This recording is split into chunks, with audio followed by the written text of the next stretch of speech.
전도에 부담감 있나요? 전도에 부담감 있나요? 지난번 터키에서 지진이 났을 때 우리나라에서 구조대를 빨리 준비해서 보냈습니다.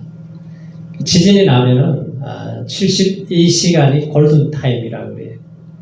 그래서 빨리 가서 무너진 흙을 다 해치고 8명의 생명을 살려냈습니다. 그래서 터키에 있는 방송국에서 정치인들이 우리나라에 대해서 굉장히 고맙게 생각을 했어요. 그리고 터키는 6.25 전쟁 때에 미국, 영국, 캐나다 다음으로 군인을 가장 많이 보낸 나라입니다.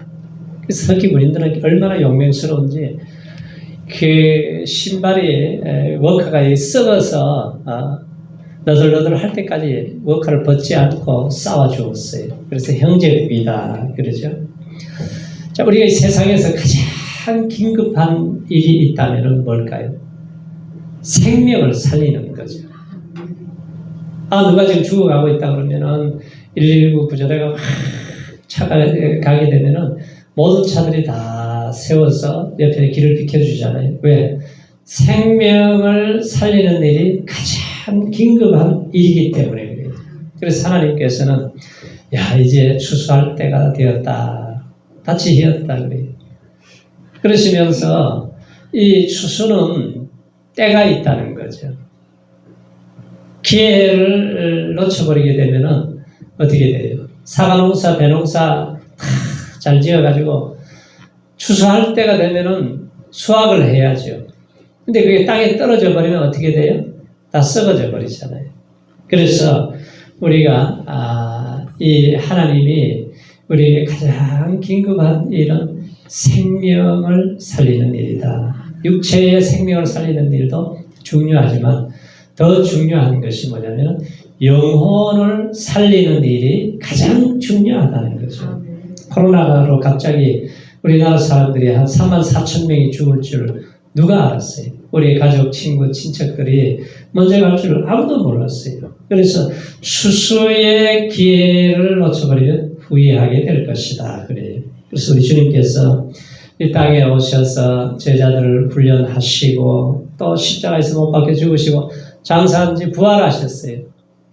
자, 부활하셨으면 바로 승천을 하셔야 되는데 승천을 안 하시고 40일 동안 이 땅에 계시면서 하나님 나라의 일에 대해서 말씀을 하셨어요. 제자들을 만나주시고 도망간 제자들을 찾아가셔서 만나주시고 이제 유언과 같이 주신 말씀이 온 천하에 다니며 만민에게 복음을 전해라. 그리고 승천하셨습니다. 자, 우리 주님께서는 우리를 어떻게 해요? 우리를 구원해 주신 것은 그냥 구원해 주신 게 아니라 예수님이 십자가에서 피를 흘리시고 대가를 지불하시고 구원을 완성하시고 우리를 사셨다 그랬습니다. 그래서 이제는 내 몸은 나의 것이 아니라 하나님의 것이에요. 그래서 하나님이 기뻐하시는 대로 너희 몸을 들여서 영광을 돌리라. 거룩한 산제사로 드리라고 그랬습니다. 자, 우리가 주님의 명령에 불순종하는 것은 죄를 짓는 것이다. 자, 전도하지 않는 것, 유언과 같이 주신 말씀을 우리가 순종하지 않는 것도 하나님 앞에서는 죄를 짓는 것이다. 이걸 말씀하고 계세요. 오늘 성경에 보시면은 자, 그러므로 너희는 가서 그래요. 가라 그러죠. 가서 모든 족속으로 제자를 삼아 아버지와 아들과 성령의 이름으로 세례를 주고 내가 너에게 분부한 모든 것을 가르쳐 지키게 하라. 그 다음에 하신 말씀이 뭐예요? 볼지어다 내가 세상 끝날까지 너희와 항상 함께 있으리라. 자, 주님의 유언과 같은 말씀, 지상 명령입니다. 위대한 명령이에요. 그래서 우리가 이 지상 명령에 불순종하는 것은 죄 중에 죄를 짓는 것이다. 죄 중에 가장 큰 죄가 뭐냐? 사울 왕에게 하나님이 하신 말씀이 야, 순종이 제사보다 낫다. 아말렉과 전쟁에서 살찌고 아주 기름진 짐승을 쭉 잡아서 끌고 옵니다. 하나님 뭐라고 그랬어요? 다 진멸시켜라. 이 제약의 족속 건드리지 말고 다 진멸시키라고 그랬어요. 그런데 자기 마음대로 끌고 오면서 이거 왜 끌고 옵니까? 그랬더니 제사 드리려고 그런다. 순종이 제사보다 낫고 듣는 것이 수양의 기름보다 낫습니다. 불순종하면서 충성하는 것 결코 원치 않고 하나님의 말씀에 순종하기를 원하신다는 거예요. 하나님께서 요나에게 니느웨로 가서 복음을 전해라고 했습니다. 근데 요나가 니느웨가 어떤 나라예요? 원수의 나라예요. 우리나라 같으면 일본과 같은 나라예요. 근데 그 나라에 가서 복음을 전하라고 그러니까 저 원수의 나라 갈 수가 없습니다. 그 원수들이 예수 믿고 구원받는 거 축복받는 거 보기 싫습니다. 그래서 다시스로 도망을 가요. 도망을 가는데 갑자기 배가 깨어지고 풍랑이 일어나고 난리가 났어요. 좋은 물건들을 다 버려야 됐습니다. 그 제비를 뽑아봤더니 요나가 딱 걸렸는데 물에 딱 던지자마자 파도가 잠잠해집니다. 근데 하나님이 사명이 끝나기 전에는 죽지 않아요. 요나가 물고기 뱃속에 들어가서 극심한 고난 때문에 부르짖어 기도하니까 하나님이 토해내서 다시 니느웨에 가서 복음을 전했더니 어린아이에서부터 노인에 이르기까지 왕 이르기까지 전부 다 통해 잡아 회개하는 이 놀라운 역사가 일어난 걸 보세요.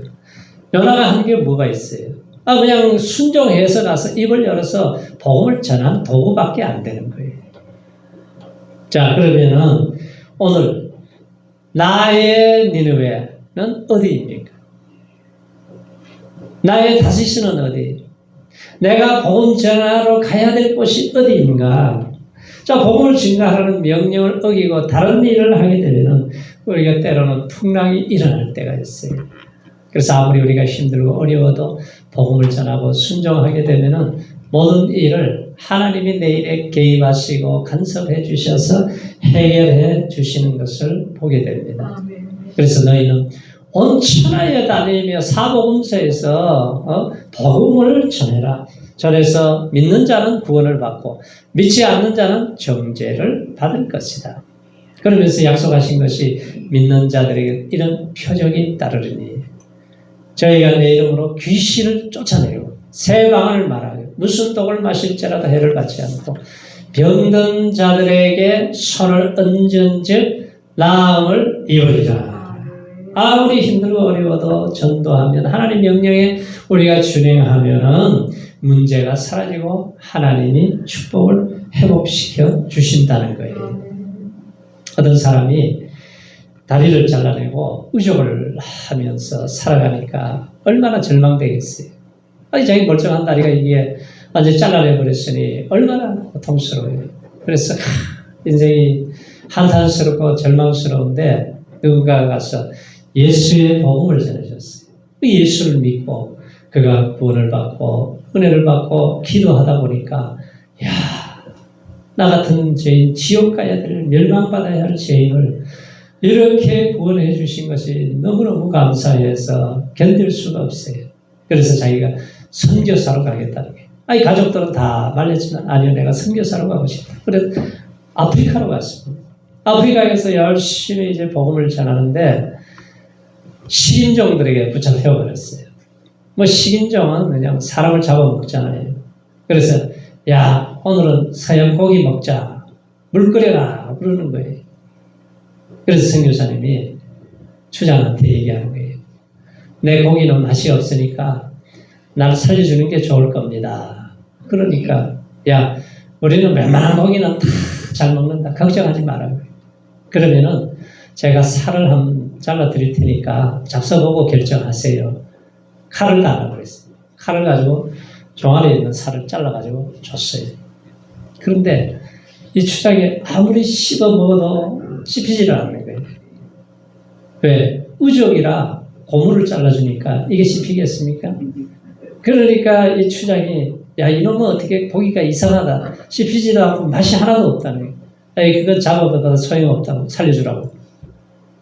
이분이 그때서야 깨달은 것이 하나님이 내가 이렇게 전쟁통에 사고를 당해가지고 다리를 잘랐지만 그때는 무엇만 불평했지만 내가 지나고 나서 지금 와서 생각해 보니까 이 의족 때문에 내가 잡혀먹지 않고 그리고 늘 아침에 기도하는 것은 이 마을 전체를 다 구원해 주세요. 이 기도를 했는데 그 계기가 되어서 그 지역에 있는 사람들이 거의 다 구원을 받게 되는 구원의 역사가 일어나게 된 거예요. 자, 하나님은 모든 것이 합력하여서 선을 이루게 하시는 하나님이십니다.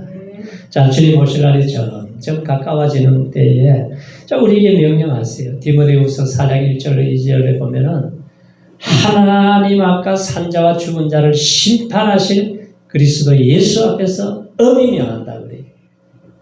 그 명령이 뭐예요? 너는 말씀을 전파하라. 때를 얻든지 못 얻든지 항상 힘을 써야 된다. 힘을 쓰면서 복음을 전해야 된다. 자, 세상을 변화시키는 사람들은 하나님의 은혜를 입어야 돼요. 하나님의 은혜를 알고 나 같은 죄인을 나같이 멸망받아야 할 죄인을 구원해 주신 이 은혜를 알고 우리가 기도하다가 성령의 은혜가 임하면은 영의 눈이 열리게 되면 제자들도 부활의 주님을 만나고 나니까 이제 증인의 삶을 살게 되잖아요. 전도하지 않는 것은 예수님의 지상 명령, 최고의 명령을 어긴 죄가 된다는 거예요. 그리고 하나님의 일을 태만히 하는 죄를 범하게 된다. 자, 로마가 세계를 지배할 때는 지배하면은 바로 뭘 만들어요? 도로를 만들어요. 도로를 만드는데 도로를 만드는 누가 투입이 되느냐? 노예들이 투입이 됩니다. 그래서 이 노예들이 만들어 놓은 도로가 그가 살아있는 동안에 망가지면은 그 노예를 죽여버렸어요. 그러니까 이 노예들이 얼마나 도로를 충성스럽게 힘을 다해서 만들어요. 왜? 망가지면은 자기가 죽으니까. 만일 의사가 환자가 죽을 병에 걸렸는데 의사가 잘 치료만 하면 살릴 수가 있는데 만약에 게으르고 돌보지도 않고 나태해서 죽었다 그러면은 이 의사의 죄만이에요. 얼마나 나쁜 의사가 되겠어요. 어느 전쟁 후에 일어난 사건인데 전쟁 후에 한 사람이 사형언도가 내려졌어요. 왜? 아무 일도 안 했어요. 가만히 있었는데 사형언도가 내려졌어요. 왜 나를 사형시킵니까? 야, 다른 사람들은 전쟁터에 나가가지고 피땀 흘리고 수고하고 불상을 당하고 이렇게 해서 전쟁을 해서 우리가 승리를 했는데 너 같은 놈은 아무것도 안 하고 가만히 있었던 것이 바로 사형죄다. 그런 거예요. 우리가 하나님의 일을 우리가 태만히 하면 안 되죠. 하나님께서 우리에게 맡겨주신 큰 일, 작은 일, 우리는 충성을 다해서 해야 됩니다. 왜? 하나님이 나를 피값으로 사셔서 이제는 너는 내 것이다 그래요. 내 몸이 내 것이 아니에요. 하나님의 것이에요. 네? 몸으로 영광을 돌리고 거룩한 산제사를 드려야 할 백성이기 때문에 그래서 치열한 영적 전쟁터에서 가만히 있는 것은 뭐예요? 태만죄가 된다는 거죠. 자, 내가 하나님의 성령의 능력을 힘을 입고 순종하면은 내가 하는 게 아니라 누가 하세요? 하나님이 하시는 거예요. 에드위나라고는 선교사님이 여자 선교사님이 장려촌에서 사역을 시작을 했어요. 근데 이 장려촌에서 사역을 시작하는데 같이 생활하면서 한 영혼도 구원이 되지를 않습니다. 너무너무 힘이 들어요. 그래서 그가 하는 일은 상담도 해주고 인권에 대해서 그리고 병 문제에 대해서 다루고 있었어요. 하루는 한 남자가 와가지고 그 선교사님을 딱 지목을 한 거예요. 아유, 깜짝 놀랐습니다. 만약에 나는 창녀가 아니에요 그러면은 이 사람들하고 같이 있을 수가 없잖아요. 그렇다고 그 남자하고 함께 뒹굴 수도 없잖아요. 그래가지고 식은 땀을 흘리면서 기도를 하고 있는데 그 포주 주인이 하는 소리가 저 여자는 안 돼요. 지금 에이즈 치료 중이에요. 그 얘기를 해준 거예요. 그랬더니 남자가 깜짝 놀라가지고 도망가 버렸습니다. 그래서 그 다음 주일부터 그 여자들이 전부 다 교회에 나와서 예배를 드려요. 야, 네가 우리 편이 되어줬으니까 주일에는 우리가 너의 편이 되어주겠다. 그러면서 나와서 예배를 드리고 말씀을 듣다가 거기에 있는 자교촌에 있는 사람들이 다 구원을 받게 되었다는 거예요.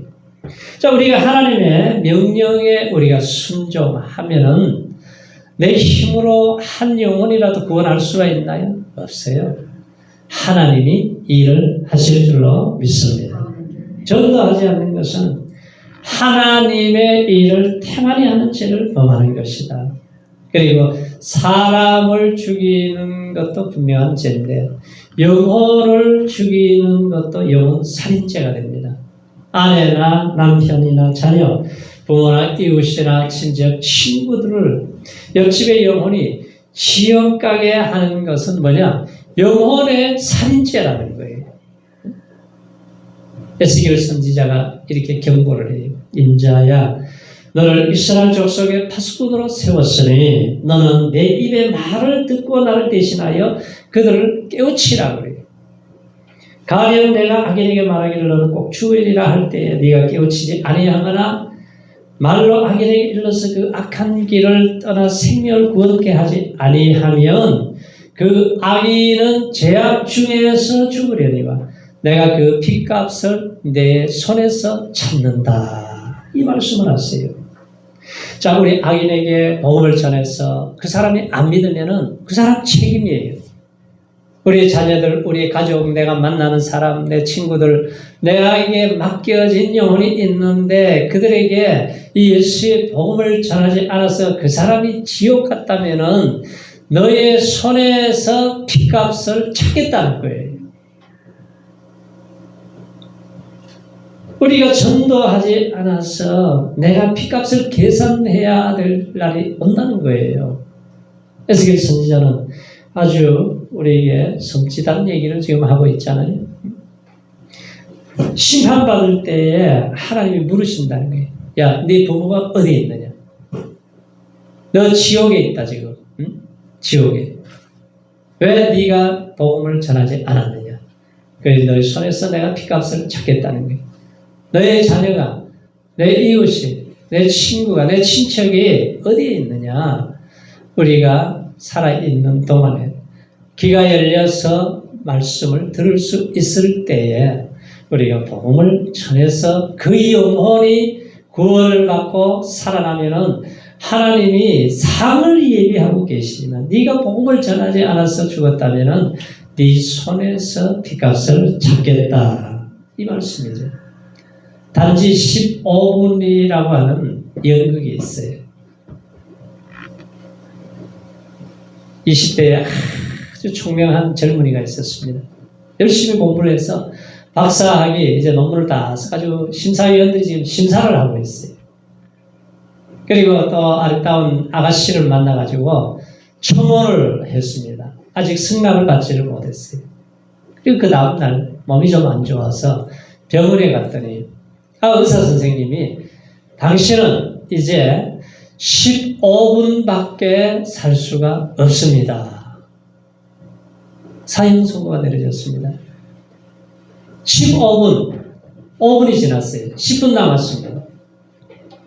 그런데 정보가 왔습니다. 당신의 삼촌 억만장자가 죽었습니다. 상속할 사람을 아무리 찾아봐도 당신 한 사람밖에 없습니다. 빨리 억만장자가 될 법적 절차를 밟으십시오. 그래요. 그런데 또 2분이 지났어요. 8분 남았어요. 여자에게, 아가씨에게 청혼을 했는데 승낙한다는 정보를 받습니다. 그리고 이제 3분 남았어요. 3분 남았는데 또 연락이 오기를 당신의 논문이 잘 통과되었습니다. 그런데 억만장자가 되는 것도 결혼을 승낙해도 논문이 통과돼서 박사 학위를 달아도 아무 소용이 없어요. 왜? 3분 후면 죽으니까. 영원한 것이 아니기 때문에. 그래서 예수님이 뭐라 그래요? 네가 만일 온 천하를 다 얻고도 생명을 잃으면 무엇이 유익하냐?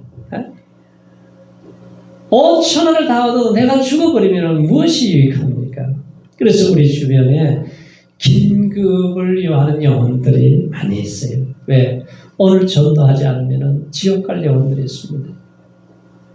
아니, 누가 지진이 나가지고 10만 명 이상이 죽을 줄 알았어요. 아니, 누가 코로나로 인해서 690만 명이 전 세계에 죽을 줄 알았어요. 그래서 지옥이라고 하는 것은 우리 불러 소금 치르라며 불과 여항에 타는 영원한 고통이 계속 호흡이 딱 끊어지는 순간에 시작이 된다는 거예요. 얼마나 끔찍해요. 지옥이 얼마나 무서운 것인가를 우리가 알게 되면 전도하지 않고서는 살 수가 없는 거죠. 빌리그레함 목사님이 1962년도에 시애틀에서 붕해를 했어요. 이 붕해를 하고 호텔에 가서 이제 편안하게 잠을 자려고 하는데 갑자기 마음속에 부담감이 와요. 그 당시에 최고의 배우가 마릴린 먼로였습니다. 근데 하나님께서 야, 마릴린 먼로에게 복음을 전해라.